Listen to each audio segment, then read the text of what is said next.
Omsetnya Budi dan istrinya Santi awal hanya jualan kisaran dapat 2 juta. Keesokan hari meningkat bisa nyampe 5 juta. Terus perjalanan tidak diduga dan tidak disangka. Dalam kurun waktu 1 bulan, keuntungan yang didapat bersih oleh Budi itu bisa nyampe angka 58 juta. Istrinya pernah bermimpi ada sosok perempuan, pakaiannya putih, tidak berbicara apapun perempuan tersebut. Nggak beres ini. Ini yang menjadikan malapetaka. Istri kamu, karyawan kamu, suatu saat kamu nanti yang akan kemakan seperti ini. Aduh Mas Ipung, terus terang saja Mas, saya tidak tahu.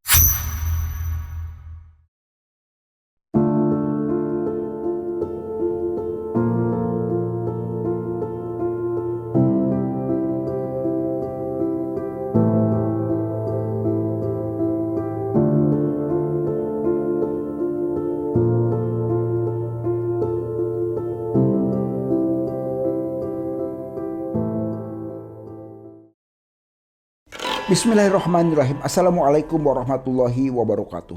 Sobat mengulas malam dimanapun berada, baik yang ada di alam nyata maupun di alam gaib, semoga kita semua selalu ada dalam lindungan Allah Subhanahu wa Ta'ala. Di kesempatan malam hari ini, Abah akan menceritakan satu kisah yang dibagikan oleh salah seorang sobat mengulas malam dari daerah Jawa Barat. Sebut saja di sini adalah Mas Rio. Mas Rio memberikan atau membagikan satu cerita untuk dibagikan di YouTube Mengulas Malam. Bila mana dari sobat Mengulas Malam punya kisah mistis, silahkan dikirim ke alamat email kami. Insya Allah nanti Abah akan ceritakan. Jangan pernah di skip tayangan video ini supaya tidak gagal paham. Seluruh nama, karakter, serta lokasi kejadian sengaja Abah samarkan untuk menjaga privasi seseorang.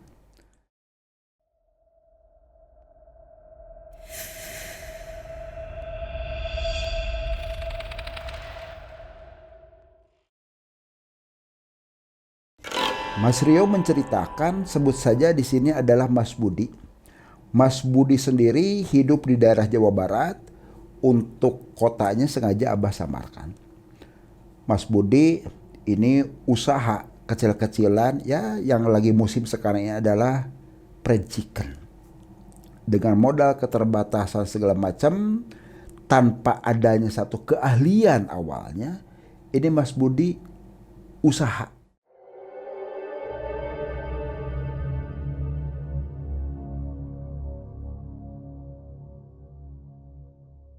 Hari demi hari terus berjalan, perkembangan usahanya pun ya masih standar begitu aja. Bahkan masih banyak sisa yang terbuang oleh Mas Budi. Seiring perjalanan waktu, Mas Budi pun ini kan ngambil ayam mentahnya adalah ke Pak Herman. Pak Herman ya memang orangnya sih cukup baiklah ke Mas Budi. Meskipun Mas Budi belanja bisa kisaran 1 juta, tapi karena dia ada uangnya 500 ribu, Mas Herman pun itu memberikan kemudahan ke Mas Budi sendiri. Usaha terus berjalan sampai istrinya Mas Budi pun di sini sebut saja Santi sering mengingatkan, Mas, kalaupun dagang itu kita jangan sampai terlalu banyak seperti ini. Nama juga kita usaha awal sih. Kan buktinya mubazir banyak yang terbuang begitu saja. Iya sih Bu, tapi gimana lagi ya? Ya siapa tahulah nanti Bapak juga bisa ada perubahan Bu, kata Budi ke istrinya Santi. Seiring perjalanan waktu, 2 bulan, 3 bulan perjalanan, usaha Budi itu masih stuck begitu saja. Pas saat belanja seperti biasa ke Pak Herman, Budi pun melihat perkembangan usahanya Pak Herman. Dia jual ayam potong luar biasa. Sampai Budi pun penasaran. Waduh Pak Herman, usaha jenengan itu luar biasa mas. Banyak orang yang pesan ayam ya seperti saya. Tapi terus aja saya tuh malu belanja ke sini tuh. Maksud kamu gimana malu? Ya kayak kemarin saya kan belanja kan 1 juta nih. Baru ada uang 500.000. Harusnya kan sekarang itu nutup keuangan yang kemarin. Tapi belum bisa total semua. Kasih tahu dong Pak. Kiat-kiat sukses seperti Bapak seperti ini bisa sampai seperti ini tuh laris. Oh kalau kayak begitu kamu ikut saya aja ya. Kamu ikut kemana? Ya ikut udah.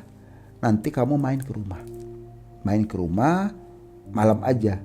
Karena kalaupun pagi sampai sore Bapak ya masih di pasar seperti ini. Oh ya udah Pak, terima kasih Pak ya. Ya udah, sok. Nah, seperti biasa Budi pun bayar kekurangannya tapi masih diberikan terus ayam oleh Pak Herman. Budi pulang ke rumah, ayam diracik oleh istrinya, terusan juga jualan seperti biasa.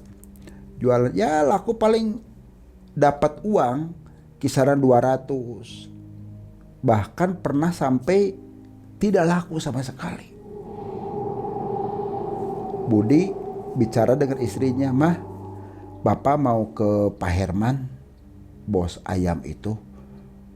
Katanya dia sih mau memberikan sesuatu, trik-trik ataupun kiat-kiat supaya usaha Bapak ini sendiri bisa sukses." "Oh ya udah Pak, kalau begitu hati-hati ya." "Oh ya udah Mah, jam berapa nanti Bapak berangkat?" "Ya kisaran jam 8 malam aja." "Ya udah hati-hati." Waktu perjalanan sudah menunjukkan pukul 7 lebih, istrinya pun mengingatkan, "Pak ini sudah jam 7 lebih Pak, sudah lewat Isya." "Oh iya."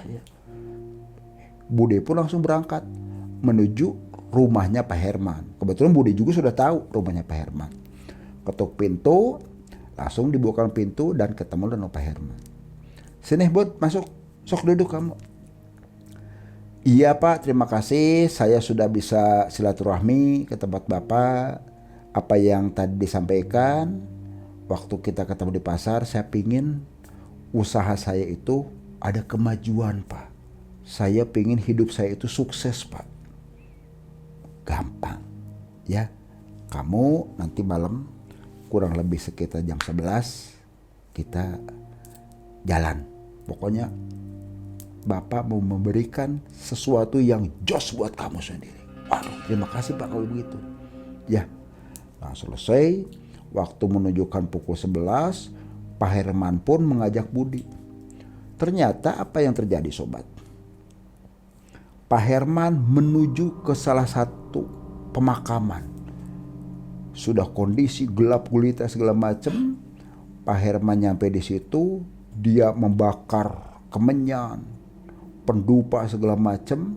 Perjalanan jam sudah menunjukkan pukul 12. Begitu Budi melihat jam, nggak entah dari mana tiba-tiba angin itu sangat kencang sekali.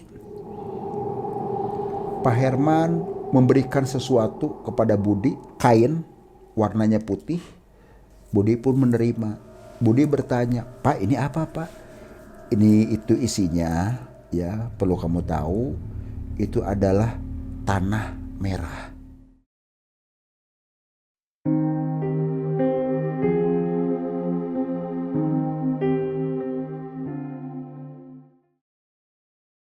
Jadi perlu kamu tahu bahwasanya dari bahan inilah, media inilah yang Bapak lakukan selama ini sebagai daya tarik ataupun bisa Bapak sukses seperti ini. Bawa sama kamu sendiri, taruh di tempat usaha kamu. "Oh udah Pak, terima kasih Pak. Kalau begitu mudah-mudahan saja apa yang diberikan Pak Herman ke saya bisa bermanfaat." Ya sudah, pamitan aja. Budi pun langsung pulang ke rumahnya. Nyampe rumah kurang lebih sekitar jam 3 pagian. Istrinya membuka pintu. Setelah selesai, Budi pun langsung tidur. Keesokan harinya seperti biasa, Budi pun sudah langsung jualan, dibantu oleh istrinya. Kain putih yang isinya tanah merah pun itu tidak diketahui oleh istrinya. Disimpan aja sama Budi, disembunyikan di tempat jualannya Budi, di roda itu tuh kan. Gak lama, apa yang terjadi sobat? Di luar dugaan Budi. Begitu diberikan sesuatu oleh Pak Herman, banyak orang yang beli. Sore kisaran pukul 3 itu ayam aja udah habis, laris manis. Waduh, Budi pun merasa senang banget.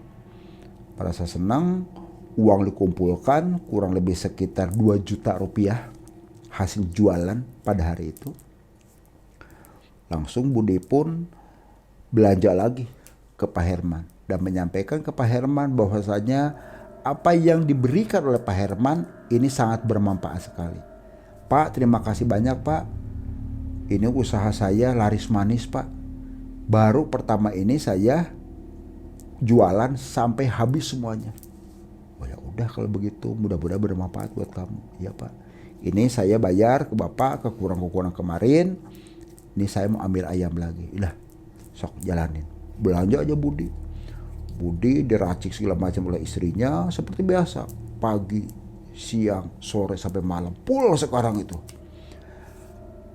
Yang beli makin lama makin terus meningkat. Omsetnya Budi dan istrinya Santi awal hanya jualan kisaran dapat 2 juta. Keesokan hari meningkat bisa nyampe 5 juta. Terus perjalanan tidak diduga dan tidak disangka.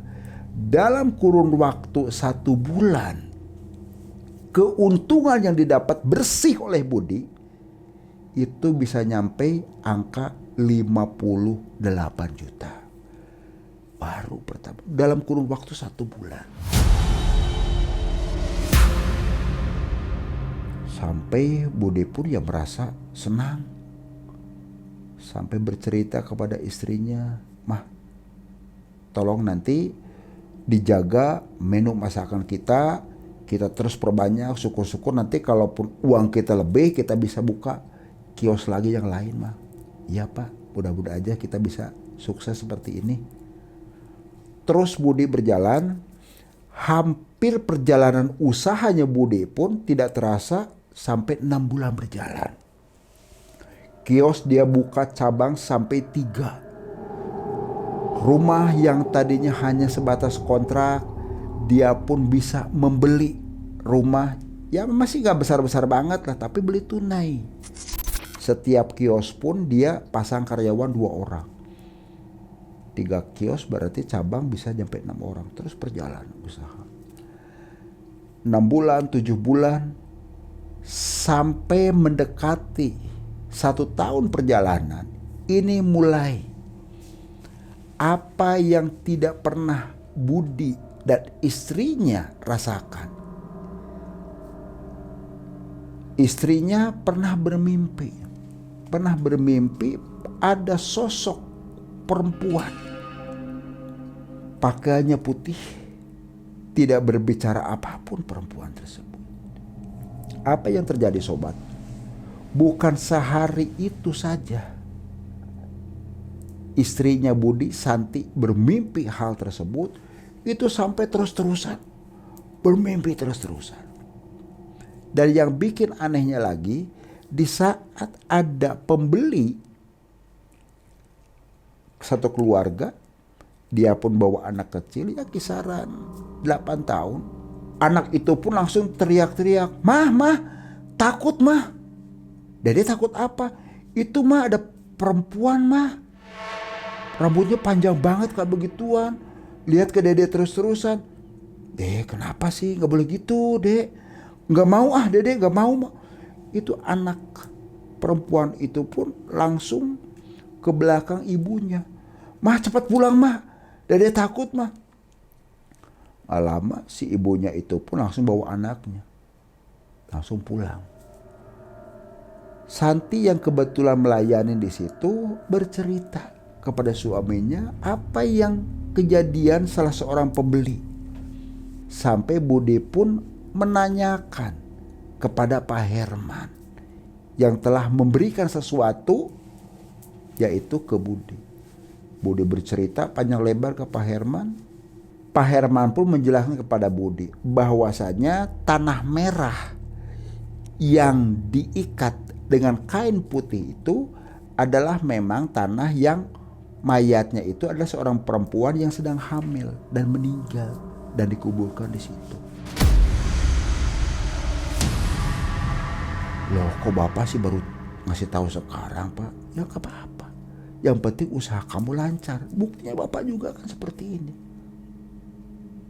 Jadi Pak Herman tidak bercerita panjang lebar perihal apa yang menjadikan resiko yang akan dialami oleh Budi. Budi pun pamitan. Dia pun tidak bercerita kepada istrinya. Sampai apa yang terjadi sobat? Pada suatu ketika istrinya itu sedang tertidur, dia teriak-teriak, takut, seperti orang yang sedang kerasukan. Rambut diacak-acak sama Santi sendiri. Sorot matanya begitu tajam, ngomel gak karu-karuan, lari potang-panting, sampai Budi pun memegang ke Santi, dia pun diterempas. Lari dari rumah ke jalan, kebetulan tempat usahanya Budi pun ini di pinggir jalan rumahnya tuh. Begitu Santi lari ke jalan, tidak disangka dan tidak diduga ada motor yang lewat, langsung Santi pun tertabrak. Budi kaget, langsung nyamperin ke istrinya. Istrinya pun kondisi pingsan dan dari kepalanya pun mengeluarkan tetesan darah. Dipangku sama Budi, dibawa ke dalam dengan kondisi yang megap-megap. Santi itu pun. Begitu Budi inisiatif mau dibawa ke rumah sakit, si Santi ternyata tidak tertolong dan Santi pun meninggal. Keesokan hari dimakamkan. Budi pun bercerita panjang lebar kepada Pak Herman. Pak, saya mau ngasih tahu istri saya meninggal, Pak. Pak Herman begitu mendengar kata meninggal istrinya Budi, dia terdiam, gak lama kemudian dia pun tersenyum. Sudah, kamu kan laki-laki, cari lagi pengganti, gak usah dipikirkan. Toh kamu orang sekarang menjadi saudagar kaya, usaha ayam yang luar biasa. Udah, jangan dipikirkan. Oh begitu Pak ya, udah gitu aja lah. Oh ya udah Pak, kalau begitu Pak, saya mau pamitan aja. Udah. Budi setelah selesai langsung pulang aja. Pulang dengan kondisi yang masih duka. Dan apa yang terjadi sobat? Bukan hanya istrinya aja Santi. Kurun waktu 1 tahun berjalan itu, ternyata beberapa anak buahnya pun kejadian hampir sama yang dialami oleh istrinya Budi, yaitu seperti Santi. Bermimpi hal yang buruk segala macam, kehadiran sosok perempuan. Dan pakaiannya putih, rambutnya panjang, sorot matanya begitu merah dan tajam. Dan membawa-bawa bayi. Beberapa anak buahnya pun sampai ada yang meninggal. Dan persis meninggalnya pun tertabrak dan kepalanya pada berdarah dan meninggal. Seiring perjalanan waktu, tidak disangka dan tidak diduga, temennya Budi, sebut saja di sini Ipung, itu datang main ke tempatnya Budi. Gimana Bud? Istri kamu kemana? Loh, istri saya sudah meninggal udah lama. Innalillahi wa inna ilaihi raji'un. Terus usaha kamu gimana sekarang? Ya ini tadi. Budi pun bercerita dari awal sampai bisa ketemu dengan Pak Herman. Ipung terdiam sejenak. Ipung bercerita. Hati-hati Bud. Hati-hati. Maksudnya hati-hati bagaimana? Usaha kamu ini menurut pandangan saya ini ada hal yang tidak wajar. Ternyata apa sobat? Ipung ini sendiri sedikit memahami hal-hal yang di luar nalar. Coba kamu bercerita. Setelah ketemu dengan Pak Herman, seperti apa kamu sendiri? Berceritalah Budi. Pasca ketemu dengan Pak Herman, bahwasanya dia diberikan sesuatu. Kain putih yang isinya adalah tanah merah dari salah satu makam. Diambil dan diserahkan kepada Ipung. Kain putih tersebut begitu dipegang langsung terasa panas banget. Dan getaran energi negatif yang begitu dirasakan oleh Ipung. Sampai Ipung pun menyampaikan, nggak beres ini. Ini yang menjadikan malapetaka. Istri kamu, karyawan kamu, suatu saat kamu nanti yang akan kemakan seperti ini. Aduh Mas Ipung, terus terang saja Mas, saya tidak tahu kalau akan kejadian seperti ini. Berarti ini Pak Herman yang telah menjerumuskan saya Mas. Oh berarti ini bukan jimat ya? Ya bukan. Ini justru yang membawa sumber malapetaka. Sumber awal kehidupan kamu bisa hancur ini dari sini. Kamu tunjukkan di mana kamu pertama dapat seperti ini. Diambil di mana? Nanti kita ke sana. Setelah selesai begitu, Mas Ipung pun pamitan dan direncanakan keesokan harinya. Tepat Kamis malam Jumat Kliwon. Kisaran pukul 11, Mas Ipung datang lagi ke rumah Budi dan Budi pun langsung bawa itu kain putih yang berisi tanah dari makam itu pun. Perjalanan naik motor langsung nyampe ke salah satu makam yang tempat ritualnya Pak Herman.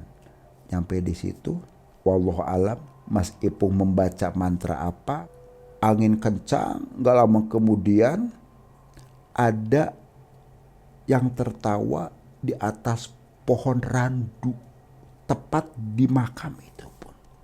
Sosok perempuan dengan kaki yang uncang-uncangan membawa bayi seperti itu dan menyampaikan yang hanya mendengar hanya Mas Ipung saja. Taburkan tanah yang dari saya. Kembalikan tanah merah ini ke tempat saya semula. Dan kain itu pun taruh aja lagi di tempat situ. Mas Ipung pun langsung membuka pengikat kain tersebut dan tanah merah itu pun langsung ditaburkan lagi di salah satu makam dan kain pun langsung ditaruh di atas makam tersebut. Mas Budi yang ada di sebelahnya tidak tahu bahwasanya makhluk itu sudah berkomunikasi dengan Mas Ipung. Mas Ipung mengingat kepada Budi, kamu baca istighfar dan kamu bacakan Al-Fatihah. Mohon ampunan kepada Allah Subhanahu wa Ta'ala. Apa yang telah kamu lakukan selama ini karena kebodohan kamu, kehilapan kamu telah melakukan satu penyimpangan. Oh iya Mas Ipung matur kesuwun. Budi pun istighfar sampai beberapa kali, terus baca Al-Fatihah, kirim arwah kepada salah satu makom yang ada di situ. Setelah selesai, Mas Ipung mengajak Budi pun langsung pulang. Perjalanan motor nyampe ke rumah, Mas Ipung tidak langsung pulang, bercerita panjang lebar. Untung kamu bisa selamat. Kamu akan saya bimbing dan kamu usahanya pun tetap akan berjalan dan sukses. Oh iya terima kasih. Mas Ipung telah bantu saya. Keesokan hari, Mas Ipung terus mengingatkan kepada Budi dan terus lakukan setiap malam Jumat. Diadakan pengajian di situ, baca tahlil, arwah segala macam, sampai kurang lebih sekitar perjalanan 3 bulan. Pasca itu Di saat Budi belanja lagi ayam ke tempat Pak Herman, Budi terkaget melihat kondisi Pak Herman yang awalnya segar bugar segala macam. Terlihat oleh Budi ini banyak perubahan. Pak Herman seperti pucat pasi segala macam. Yang tadinya banyak pelanggan-pelanggan yang belanja ke dia pada antri, kelihatan sepi. Sampai Budi pun terkaget melihat perubahan yang dialami oleh Pak Herman. Dan Budi tidak bercerita panjang lebar kepada Pak Herman. Setelah selesai belanja langsung Budi pun pulang. Ternyata apa yang terjadi sobat, dalam kurun waktu sekitaran 2 bulan kemudian, kios yang ada di pasar pun tutup dan dapat informasi dari salah seorang yang ada di pasar itu pun bahwasanya Pak Herman telah meninggal dunia. Itulah sobat, satu kisah yang dibagikan oleh salah seorang subscriber dari Sobat Mengulas Malam, Mas Rio. Kita bisa ambil satu hikmahnya, hidup adalah suatu perjalanan, bukan suatu pelarian. Dalam menghadapi perjalanan, persiapkanlah mental kita, etika kita, ilmu, dan juga kemampuan. Karena namanya satu perjalanan penuh satu tantangan. Tidak bisa lari kita dari masalah kehidupan. Karena hidup tadi penuh dengan perjuangan. Ingat sobat, jangan pernah takut jin dalam bentuk apapun, geprek dengan keimanan dan ketakwaan kita kepada Allah Subhanahu wa taala. Ingat sobat, kamu tidak sendirian. Wassalamualaikum warahmatullahi wabarakatuh.